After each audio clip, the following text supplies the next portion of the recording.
Well, it's on to the last movie in the Jennifer Connelly Film Focus box set, which is 242 in the Imprint series, and that is 2003's House of Sand and Fog. A movie that I'd heard about, kind of Oscar baited movie that I never really checked out, and it's getting to the film, I can kind of understand why. It's a film full of horrible people. It's just hard to break down when you have a movie. The people's choices are just that hard to sympathise with. We have Kathy, a woman that owns this house. She has substance abuse problems. She's cleaned herself up, but she doesn't deal with anything. She's been getting letters for a while about a $500 bill she hasn't paid. And she just ignored all the letters, and now at the start of this movie her house is being repossessed and she is shocked at the fact that this is happening. Her inaction has caused this. Yeah, we're supposed to be sympathetic with her.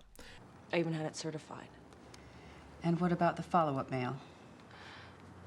I didn't open it. Behrani, played by Ben Kingsley, is an almost, it seems like, war criminal who has run away to the States and is working diligently and as hard as he can to give the family the life that they should have.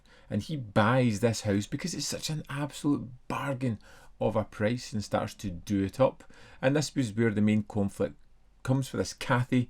This is her family home, was left to her by her father. Behrani has moved in there with his family and sees it as his hopes and dreams and everything that he can really achieve the American dream thanks to this, and everything just implodes. These characters are constantly aggressive to one another.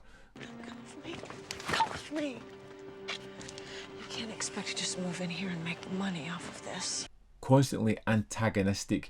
There's other characters that come into this one. You think, oh, this could be a breath of fresh air. No, there is a policeman at the start who's kind of sympathetic to Kathy, helps her out, who starts an affair with her, who leaves his family and becomes rather aggressive all the way through it. And it's not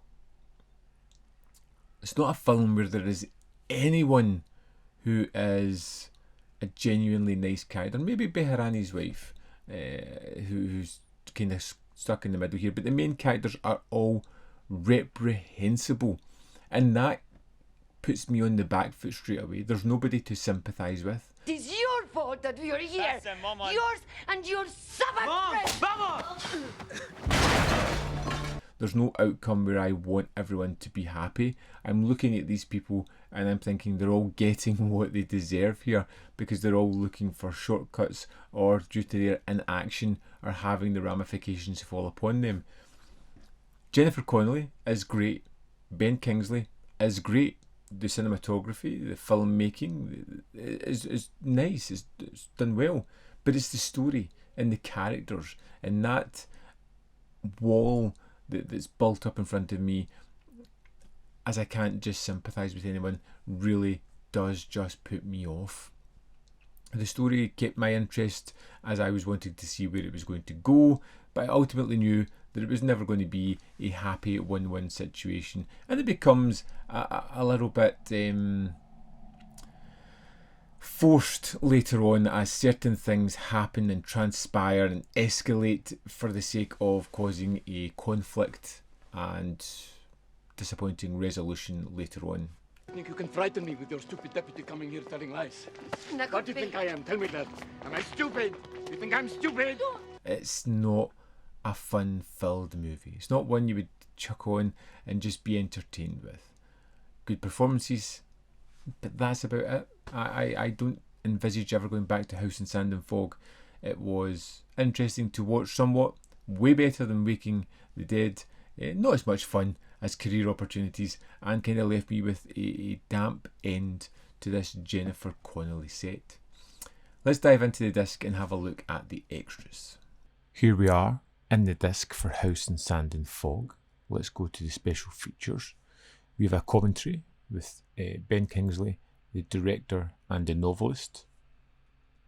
We have When the Fog Clears, talking with the director 20 years later, which is 14 minutes 21, and he just spends most of the time talking about how much he hated Harvey Weinstein and how they kind of butted heads.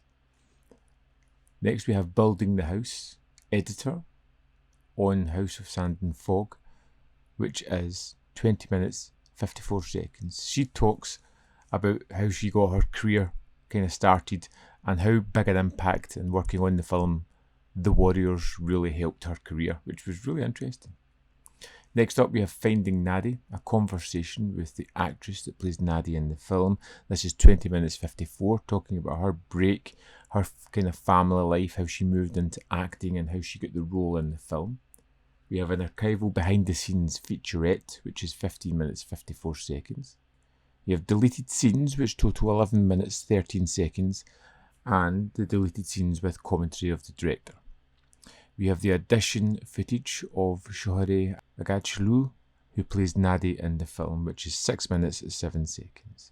We then have a slideshow with comments by the cast and crew, which is a kind of manipulated archival featurette where they kind of show screenshots and have voiceovers of the actors talking. And that's the extras for House and Sand and Fog. So there we have it. We have finished the Jennifer Connelly set. As well as the 3 movies in this, you get this booklet focusing on the wonderful woman herself, with some great pictures in it. It talks about the movies and her career.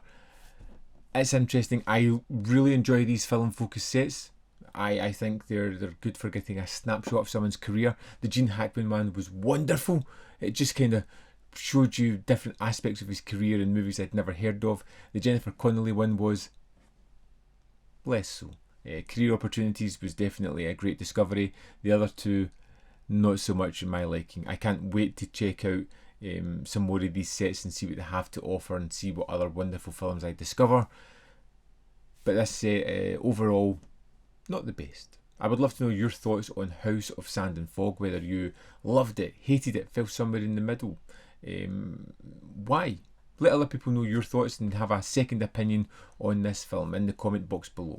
As always, there's more content up here. You can see more of my stuff in the description box, or links to the Patreon, membership program and manvfilm.com, always in which you can support me. Thanks for watching, and I'll see you next time.